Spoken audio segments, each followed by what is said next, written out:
Though I am by fate at the dawn of my days, O southern mountains, I am repulsed from you. To remember them forever, you must be there once.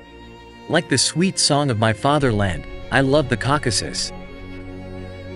Artem Grachev. Caucasian prisoner.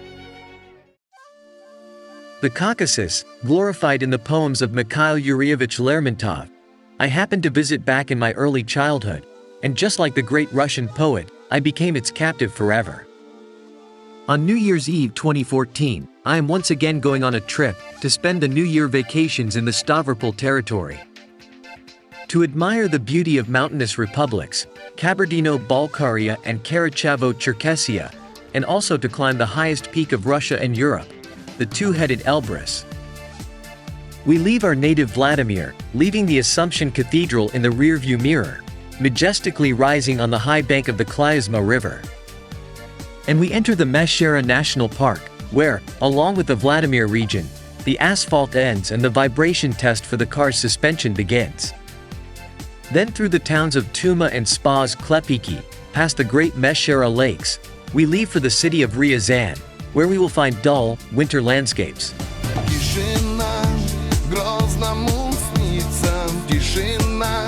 Мальчику снится тишина, мне снится тишина. Тишина и на Черкесском тишина, и над Майкопом тишина. В Моздоке, и гармонь зазвучит над великой Кубанью. Казаки на лугу мирно косят траву. Зазвучит наша песня над гордым Кавказом, и мы вместе станцуем лезгинку твою.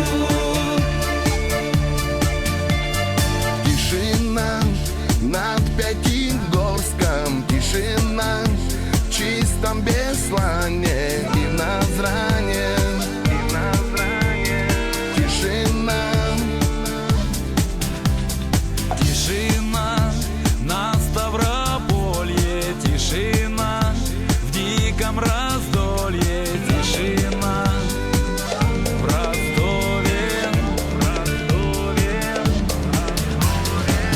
и гармонь зазвучит над великой Кубанью. Казаки на лугу мирно косят траву. Зазвучит наша песня над гордым Кавказом, и мы вместе станцуем лезгинку твою.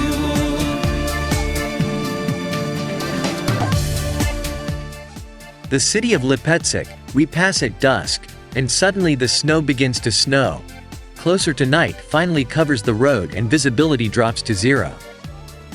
And we have nothing to do but to stop for the night. But in the next morning, the Krasnodar region, as it should be the main breadbasket of the country, welcomes us with a bright and warm sun, warming and delighting the eye with the boundless green fields. Плачет Эльбрус в тумане, дожди его слезы. Казаки на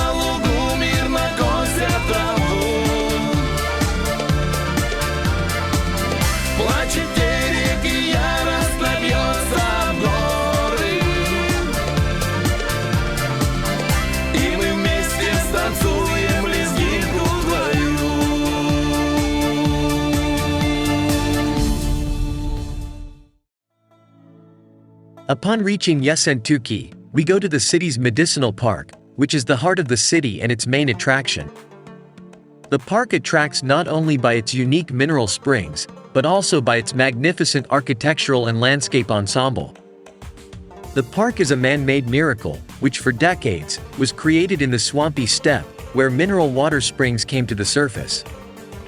Streams of mineral water, flowing down from the slopes of a small hill, formed a rivulet, which locals called Kislusha for the salty sour taste of water. But despite its peculiar taste, the water liked the horses of the Cossacks, who served in Ascentuki Redoubt. In 1810, the famous Moscow doctor Fyodor Petrovich Gaz visited these places and heard a story from the Cossacks about the healing horse spring. Having taken a sample and made an analysis of the water, the scientist established its medicinal and mineral properties, and he named the spring Catherine's. In 1823, these places visited the St. Petersburg Medical Surgical Academy Professor Alexander Petrovich Nelubin, who discovered another 20 springs, besides those discovered by Gaz. He numbered them and divided them according to their chemical composition into groups: saline alkaline and sulfur alkaline. A great historical merit of Alexander Petrovich Nelubin is that he was the first to point out the value of Ascentuki alkaline saline waters, predicted their great future and insisted on the most rapid improvement, as well as the development of the domestic Yessentuki resort. The Yessentuki resort began as a park by the order of Prince Mikhail Semenovich Vorontsov, governor of the Caucasus. Since 1847, the mineral springs in the surrounding territory, within the current spa park, were withdrawn from the Cossack troops and transferred to the specially created Directorate of Waters in the city of Pyatagorsk. Spring Gallery 17 is the oldest building in Yessentuki Spa Resort, which is located on the bottom alley of the spa park. It was built in 1856 by architect Upton, who also built a palace for Prince Vorontsov in Alupka. The original place of the exit of the main stream, spring number 17, marked with a cast iron column with a figure of a dove. In 1927, the purpose of the gallery has been changed. It was reconstructed and insulated, as well as held overhead lighting and summoned the water sources number 17 and 20. Gallery number 17 was built of hewn Mashik stone in the English Gothic style. Limestone and sandstone for its construction were brought by oxen from the Alekhanovsky Gorge, and white travertine from quarries at the foot of Mashik Mountain. In our time, the gallery was faced with gray and pale marble from the inside, and the floor was covered with colored concrete.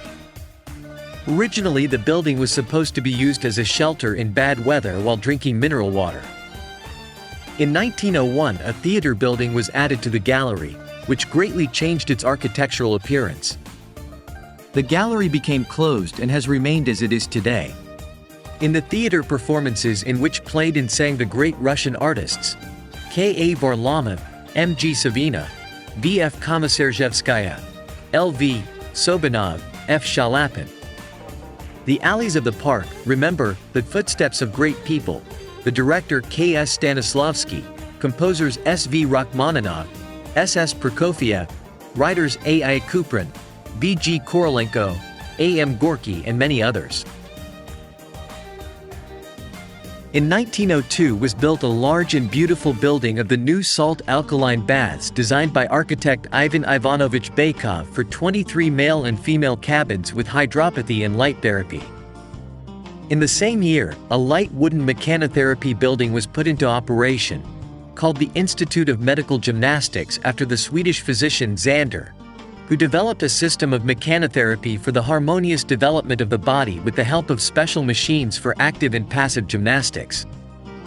Yessentuki Resort has purchased 64 devices invented by Zander. Institute of Mechanotherapy is still in operation today and is one of the attractions of the resort. In 1903 in the park appeared new elegant pavilions, Orianda, from which you can admire the view of Elbrus and the surrounding landscape, Captain's Bridge. In 1903, the Orianda and the Captain's Bridge, as well as sculptures of the eagle and the little man in sandals and with a jug of mineral water, sitting in the shade of the trees, were added to the park. At the beginning of the 20th century, the park occupies a total of 35 hectares of land and is divided into 3 parts. Old, Vorontsovsky, Upper, where almost all the springs and bathhouses are located, and Panteleimonovsky, a young park, located near the church of St. Panteleimon. In the lower Vorontsov Park have grown shady alleys, stretching from the main entrance to the park to the building of the sulfur alkali baths and beyond. In the main alley of the lower park are several beautiful drinking fountains, built in the ancient style by the architect Semyonov. During the Soviet regime, work on the improvement and decoration of the park continued diligently. In 1936 to 1938 were built inhalatorium and the left wing of the lower mineral baths. Also, the park was replenished with new beautiful medical buildings.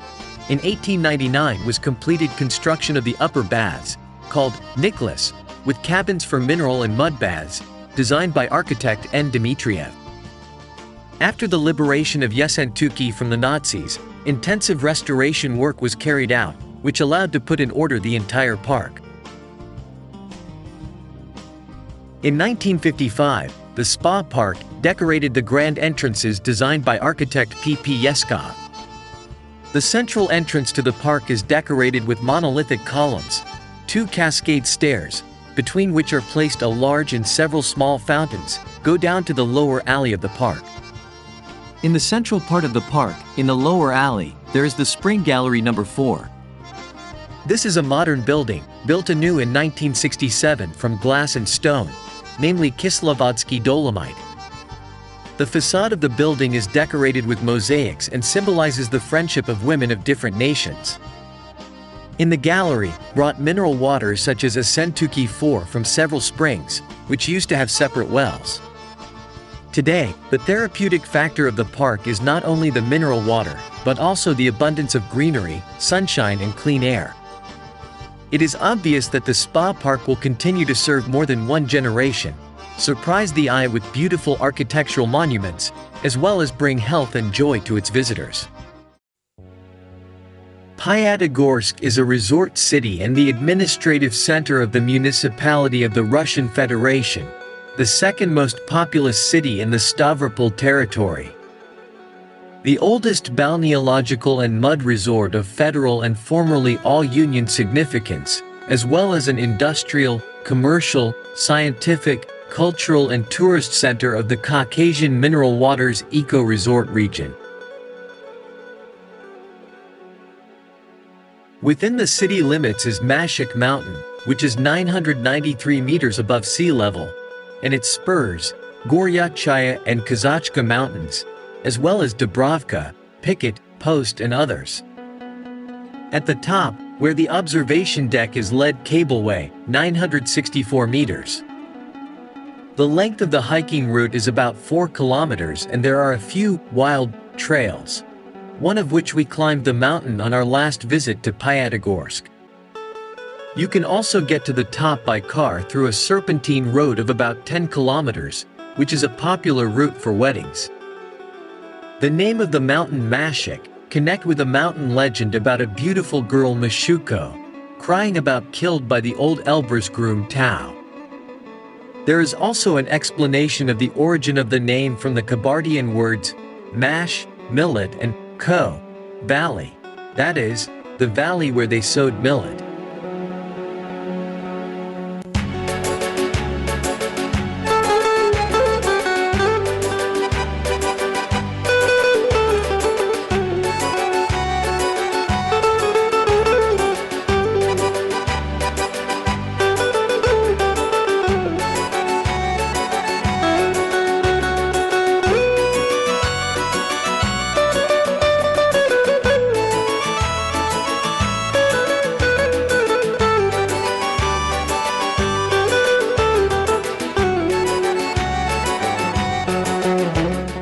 At the top of the mountain, a few tens of meters from the observation deck down the southern slope, there is a memorial obelisk at the burial site of military topographer Andrei Vasilyevich Pastakov. The ridge of rocks on the slope of the two-headed giant near the mark of 4,800 meters above the sea level is named after him, who did a great service in the study of Mount Elbrus and the Caucasus as a whole. The highest point in the vicinity of the city is the top of Mount Beshtau, which is equal to 1,400 meters. From the height of its 5 peaks, the panorama of the resort opens, and in sunny weather you can see almost all of the surrounding cities, lake mirrors and the ridge of snow peaks of the main Caucasus Range. Mashuk Mountain is a landscape natural monument, an object of historical and cultural heritage. It is a landscape natural monument, an object of historical and cultural heritage, combined with monuments of archaeology and architecture, as well as Lermontov's places.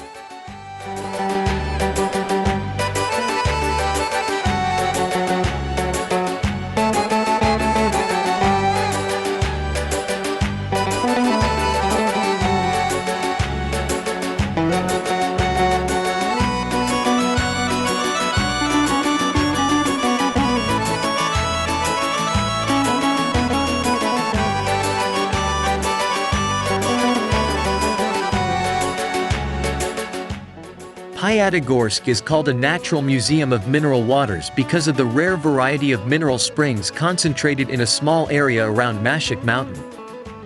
In particular, near the Lermontov Sanatorium, there are 2 bureaus with springs number 4 and number 7 with warm Narcan.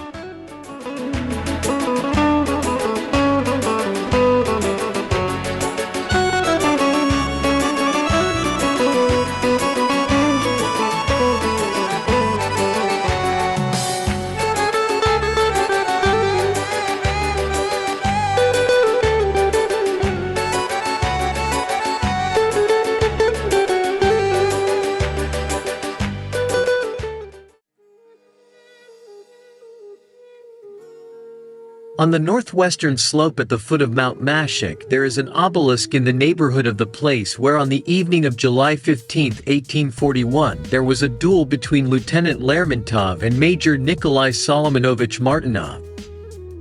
The fatal shot cut short the life of the young and brilliant Russian poet. Various years there were temporary monuments erected on the place of the duel.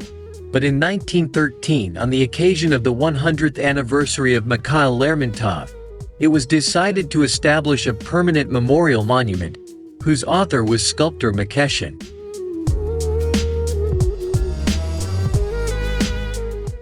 On the southeastern slope of the mountain is the famous Piatigorsk Proval, a natural cave with an underground lake of karst tectonic origin, a kind of natural monument, which appeared as a result of ground mineral water impact on the rocks. Proval has a depth of 42 and a diameter of 15 meters, and its bottom part is turquoise lake with mineral, saturated with sulfur hydrogen water with an area of 190 and a depth of about 8 meters.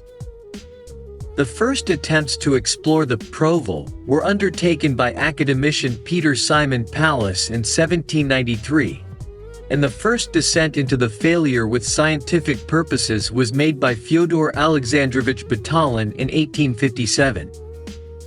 On the initiative of Prince Galitzin in 1837 over the failure was built platform, and with the help of a special basket, the curious could descend to the water itself, and later to the lake was laid 58 meters long horizontal tunnel, and the water was used for medicinal purposes. After the solemn consecration of the tunnel and the lake in 1885 in the grotto, Proval, in a special niche, was installed the icon of the Mother of God Joy of all who sorrow, which was later replaced by the icon of the great martyr and healer Panteleimon. An episode of the well-known novel by IILF and E. Petrov, The 12 Stooges, is connected with the Proval. The guests at the entrance to the tunnel are met by the main character of the work, the great combinator Ostap Bender, in the form of a sculpture.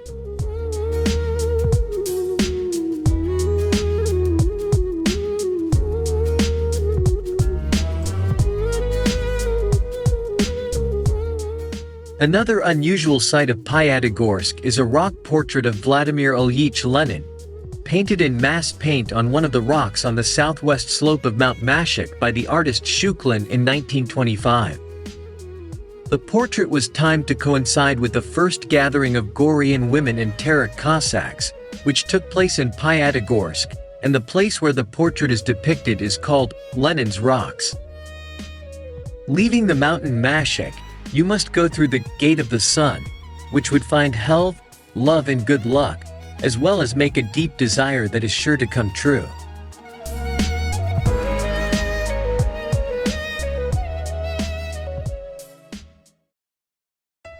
Kislovodsk city resort and administrative center of the municipality of Stavropol Krai, Russian Federation. The city is part of the eco-resort region of the Caucasian Mineral Waters.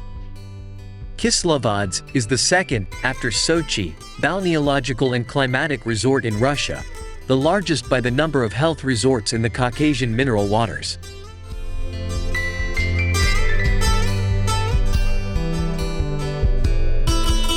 In the vicinity of Kislovodsk on the southern spur of the Borgustin Ridge there is a mountain called Koltso, which is an outstanding monument of nature and one of the objects of the State Museum Reserve of Mikhail Yurievich Lermontov.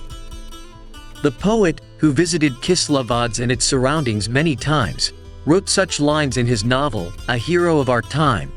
3 versts away from Kislovodsk, in the gorge where the Podkomok River flows, there is a rock called the Ring. It is a gate formed by nature, which rises on a high hill and the setting sun throws its last, fiery look at the world through it.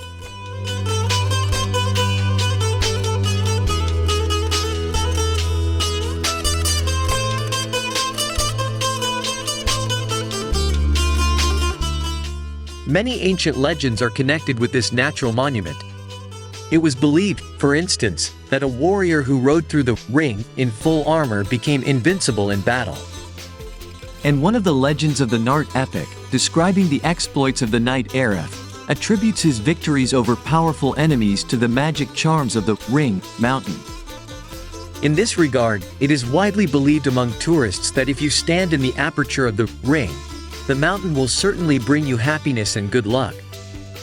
In addition, from the mountain opens up a beautiful panorama of Kislovodsk and its surroundings, Pyatigorye, Janalsky Range, and in good weather in all its glory appears the gray-haired giant Elbrus. After reaching Kislovodsk and crossing the bridge, Luck, we go to the historical and geographical center of the city, where the Kororny Boulevard, the main pedestrian street of Kislovodsk, is located. On the boulevard is the ensemble of the main Narzan baths, built in 1903 by the architect Andrei Klepinin, the 100th anniversary of the popular city resort. This amazing architectural structure is made in the Moorish style and decorated with elegant towers typical of northern India, which fit harmoniously into the surrounding city. The mountain landscape and the eastern style of construction gives an unforgettable flavor of the spa boulevard in the city as a whole.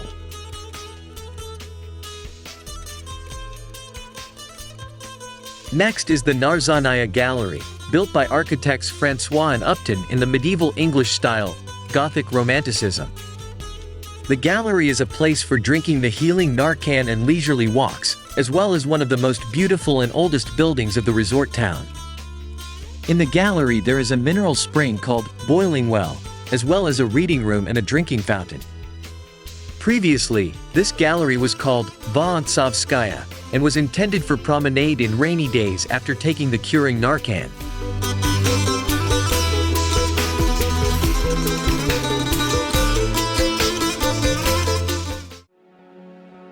Next to the entrance to the Narzanaya Gallery is the Lermontov Playground, where a bas-relief of the great poet is set between 2 stairs in a recessed wall, and under it is a palm branch, a symbol of unfading glory and lines from the poem, The Caucasus, written by Mikhail Lermontov when he was 16. These lines express all the poet's love for this mountainous land. Kislovodsk Spa Park stretches over 950 hectares on both sides of the Olhovka River, making it the second largest park in Europe. In the park grows 250 varieties of shrubs and trees, and in the high park you can find alpine meadows, where there are more than 800 species of herbaceous plants. The Valley of Roses and the Rose Garden are home to countless abundantly blooming rose bouquets. A picturesque natural monument is considered to be Red Rocks, which are located in several places of the resort park and are red-brown sandstones of various forms of weathering. On the red rocks is the famous sculpture of an eagle torturing the serpent of human ailments, which is the emblem of the Caucasian Mineral Waters resorts. In 1924, sculptor Engel carved a bas-relief of Lenin on one of the rocks, but the weak sandstone was destroyed over time, and later in the center of the five-pointed star carved in the rock, a bronze bas-relief of the leader was installed by sculptor Andreev. The resort park is divided into 3 tiers, which are connected by a cable car. The lower station is located at the Pavilion Air Temple, and the upper station is on the mountain Small Saddle, one of the tops of Genali Ridge. The height above sea level is 1,325 meters. The length of the cable car in turn 1,743 meters. Suspended carriage with a capacity of 20 people passes this distance in 6 to 7 minutes, sliding on a cable sometimes at a height of 250 meters from the ground. And from the window of the carriage one can see, as if in the palm of his hand, the whole Valley of Roses, covered with countless pink bouquets.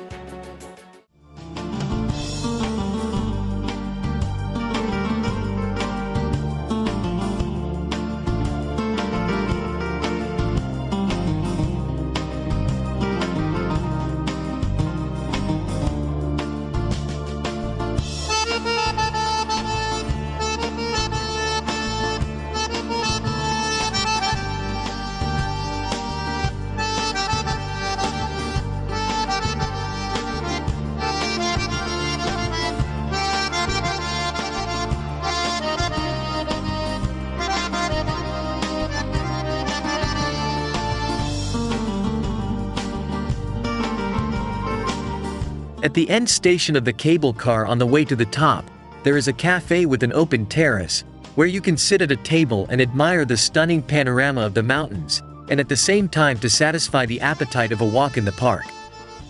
Reached the top of Small Saddle, bathed in the golden rays of the setting sun, we decide to stay to meet the sunset on the slopes of Genal Ridge.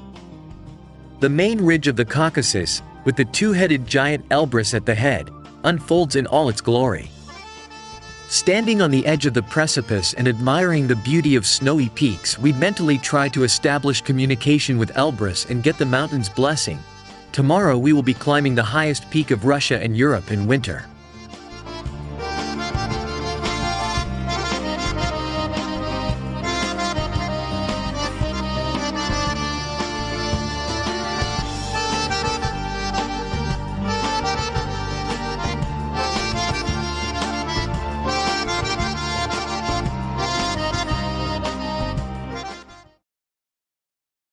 Baksan Gorge is one of the most picturesque and famous gorges of Kabardino-Balkaria. The highest asphalt road climbs 2,500 meters to the foot of Chegit and Mount Elbrus, connecting local villages with the republic's capital, Nalchik. The gorge owes its name to the river Baksan, which originates from the glaciers of Mount Elbrus and flowing down its slopes into the Malka tributary of Terek. Zyakovo, one of the longest settlements in Kabardino-Balkaria, is situated in the Baksan Gorge, stretching 22 kilometers. Its name means Kizilov Valley in Kabardian, but the village used to be called Atajukino, in honor of Prince Ismail Bey Atajukin, a hero and educator of the Kabardian people. The prince is considered to be the prototype of the hero of Mikhail Lermontov's poem, Ismail Bey. At the bend leading to the Balkar village of Kondolan, the monument, Grieving Mountaineer, is established at the turn leading to the Balkar village of Kyadolan. It is a monument to all Highlanders who died during the wars of the 20th century and the forced deportation of the Caucasian peoples.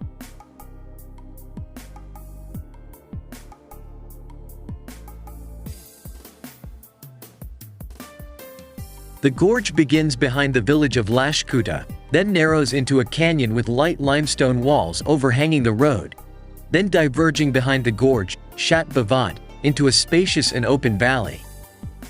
If you deviate from the main route, you can go through one of the many side gorges, the most beautiful of which are considered Adal Su, Irik, Itkal, Usengi, Donguz Oran, and Turskal. The Itkal Gorge, when the weather is good, offers a wonderful view of Mount Elbrus, and the gray giant appears in its full height from foot to summit. In Baksan Gorge there are many mountaineering camps such as Jalik, Ulu Tau, Elbrus, Sh Kelda, and Adel Su. Southwest of the village of Lashkuta, on the terrace of the left bank of the Baksan River, is a grotto named after the legendary Nart Sosruko. Archaeologists have found here objects of the Mesolithic era, jewelry and pendants with images of fantastic birds, as well as female figurines and statuettes. Of Baksan sites worth noting a monument to the classic of Kabardian literature poet Ali Shogentsakov. The poet was born in the village of Staraya Krepost, which later became the territory of the town. Nearby, on the right bank of the river rises a rock called Kaisburan, and there are 3 grass-covered hills. The Kaisburan barrows of the 14th–15th centuries, which are the medieval pre-Mongolian settlement. Mounds are considered a miraculous and mysterious place. According to one version, they belong to the graves of the righteous, and the other is a burial place of the ancient Scythians.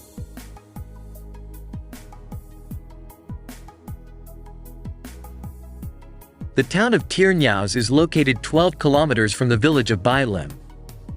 It is called the City of Star Metal. At the end of the 30s there was built a tungsten molybdenum plant to process the mined ore and manufacture alloys for the space industry.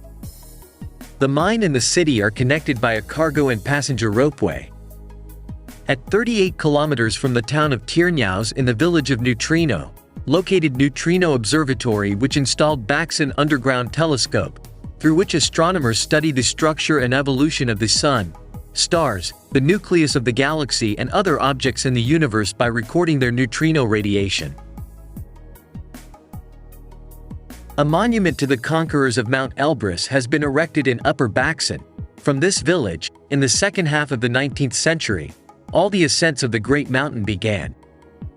The monument is dedicated to the first conquerors of Mount Elbrus, Kilar Kashirov from Kabardino-Balkaria and Echie Satayev from Balkaria, who climbed both peaks of the snow giant in 1868 and 1874. The monument is a kind of gate to Elbrus. There is also a bas-relief to the first Russian climber and explorer and military topographer Andrei Pastakov, who had visited both peaks of Elbrus in 1890 and 1896. The most high mountainous settlement Baksan Gorge is the village of Terskol.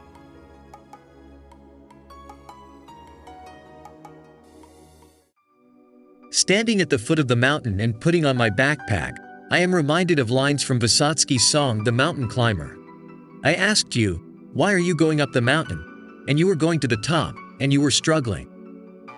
You can see Mount Elbrus from a plane too. You laughed and took it with you. Elbrus, two-headed giant, rising at 5,642 meters above sea level, the highest mountain peak in Russia and Europe, which is included in the list of the highest peaks of the planet. Only having risen from the foot to the top, you can fully feel the greatness and beauty of Mount Elbrus, and at the same time test your strength and fortitude. Contrary to logic and common sense, we climbed Mount Elbrus in winter, during New Year holidays, when the ice and weather conditions were the most difficult, and there was simply no time to acclimatize. For the ascent we chose the classical route of south face with the category of complexity 2A. The route starts from Azau Glade and goes through the high mountain shelter, Bachki. Further on through the Pastakov rocks and the so-called skewed shelf, it leads to the saddle between the peaks. Then it is possible to get to any of the 2 peaks, in our case the higher western peak. But that's all the plans, but for now we went up counting the first meters and staring at the summit. Overhead, sparkling in the blindingly bright sun, the cabins of the Pendulum Coaster Road were floating overhead. Next to us, experienced skiers were flying down the slopes raising snow splashes, and novice riders were sliding on their heels, smiling at us and sincerely not understanding why we were backpacking up, if we can cheerfully and quickly go down. The first successful ascent to one of the peaks of Mount Elbrus was made as part of a scientific expedition organized by the Russian Academy of Sciences at the suggestion and general guidance of the head of the Caucasus Fortified Line, General Georgy Arsenievich Emanuel. The expedition was attended by prominent scientists of the 19th century. Professor Adolf Kupfer, founder of the main geophysical observatory of St. Petersburg, physicist Emil Lenz, zoologist Eduard Menetries, founder of the Russian Entomological Society, botanist Karl Mayr, artist and architect Joseph Bernardazzi, who made the first picture of Elbrus, and Hungarian traveler János Besz. The very first shelter for mountain climbers on the southern slope of Mount Elbrus appeared in 1909 at an altitude of 3,200 meters. It was a stone semi-dugout for 5 people built by the Caucasus Mountain Society. In 1932, at an altitude of 4,200 meters was built wooden building with 40 seats for tourists and climbers, the Shelter of 11, and a weather station, the Shelter of 9, was built nearby. In the 1980s, 100 meters from the end station of the ropeway, Garabashi, was built Shelter, Barrels, which is more than 10 6-bed insulated carriages and a kitchen. Nowadays, it is one of the main starting points for tourists and climbers making ascents on Elbrus.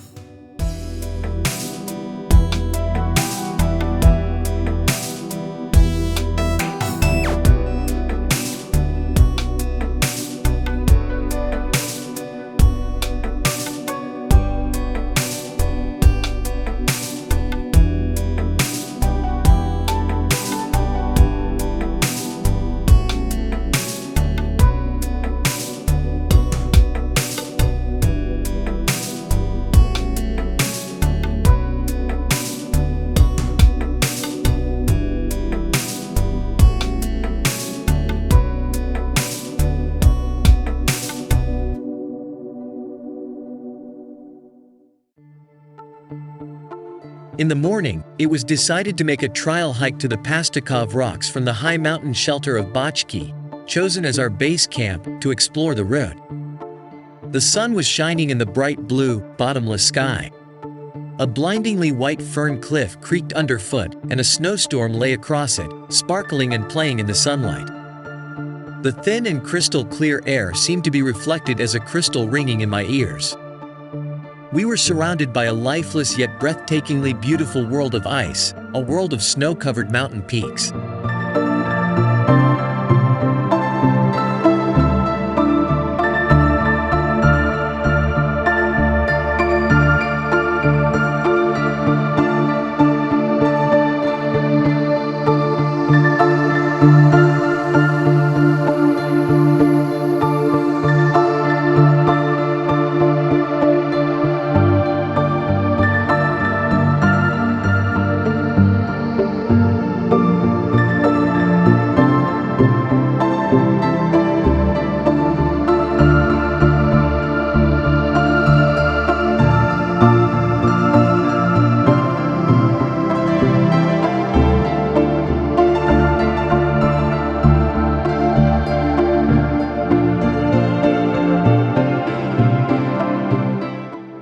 At the former Shelter, 11, there is a rock with memorial tablets of the dead climbers on the slopes of Mount Elbrus, serving as a mute reminder to future climbers that the mountains require the utmost and respectful attitude to themselves.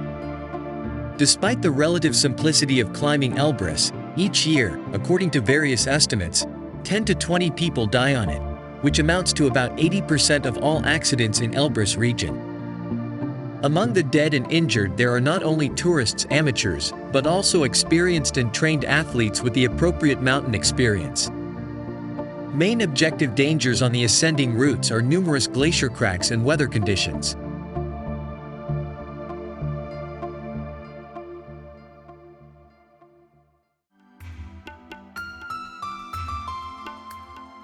The night before the ascent passed in a half-dream. Sleep was prevented by the mountain sickness and thoughts about the upcoming ascent. In the evening, the clouds hung over Mount Elbrus and the wind increased, so the weather window for the summit climb was closing. But still hoping for the best, I went out into the cold night darkness, where only a few distant stars and a howling wind were my lonely companions. Dawn caught me at the ridge of Shepherd's Rocks, where the so-called bottle ice begins, polished by the winds into a glass-like smooth slope, so strong that sharp crampons leave no scratches on it, and an ice axe can barely penetrate the upper edge. Even an experienced climber has practically no chance of crashing down a slope and stopping his fall. On reaching the oblique shelf, the clouds finally covered both summits. The wind reached truly hurricane-like levels, knocking me down and penetrating me to the bone, even though my backpack and down jacket. To continue climbing in such conditions was fatally dangerous, and the only right decision in such a situation was to go down as quickly as possible.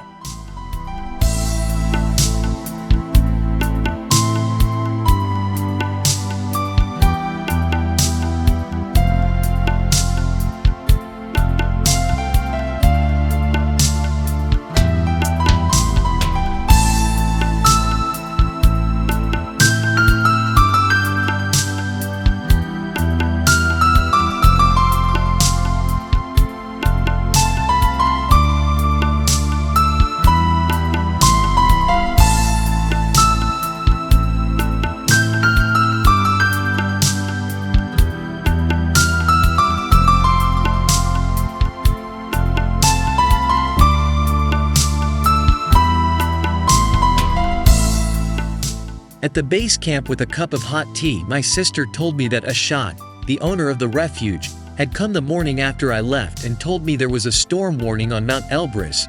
The elevators had been stopped and the slopes were closed for skiing. Gradually warming up, the annoyance of the bad weather that blocked the way to the top disappeared, and I realized that I had made the right decision. Although this time the mountain did not let me up, maybe protecting me from something bad, but there will be another time, because the mountains are conquered only by those who know how to wait.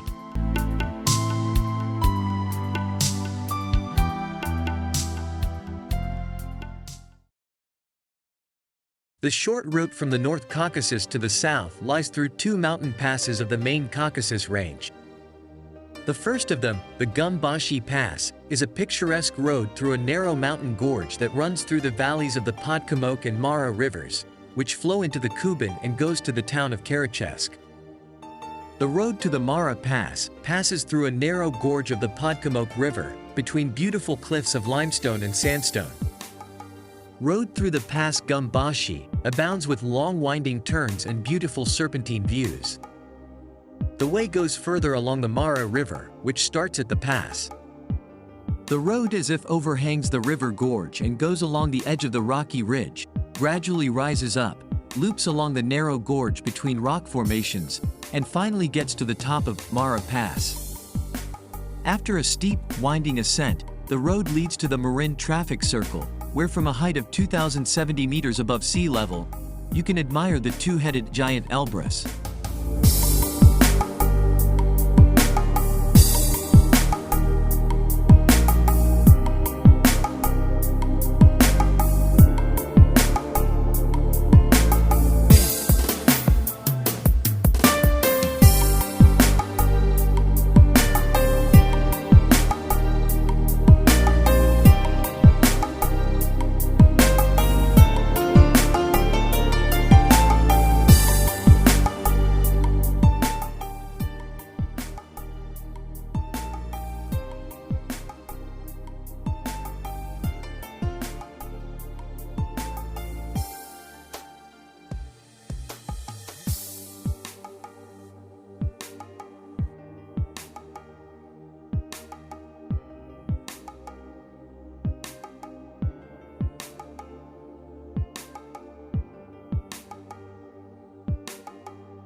Tuapse, city of military glory and a major port on the Black Sea coast, the administrative center of the Tuapse region of the Krasnodar territory and the only settlement of Tuapse city settlement, one of the key transport hubs of the Black Sea coast of the Russian Federation.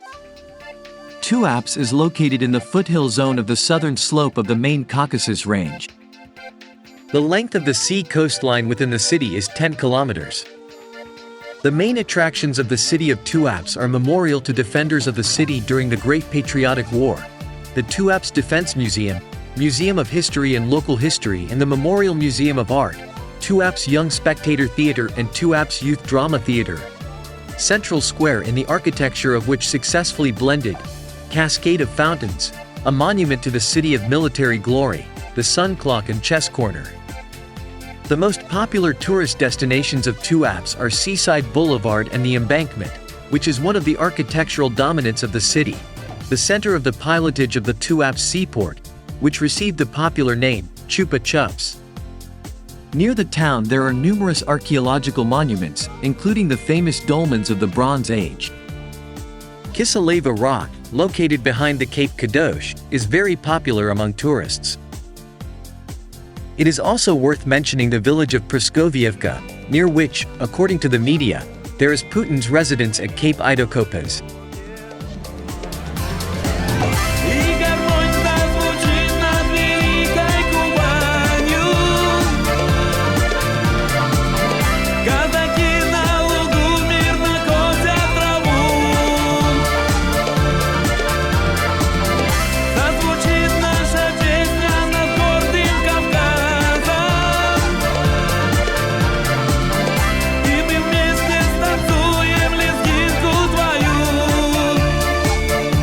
Along the Tuapse-Novorossiysk highway there are small resort settlements: Agoy, Nabug, Olginka, Lermontovo, Jubga, Archipo, Osipivka, Krinitsa and Beda. These small, but cozy places are overcrowded with holidaymakers during the season, but in winter they look absolutely empty and lifeless, and it seems that life has completely stopped here.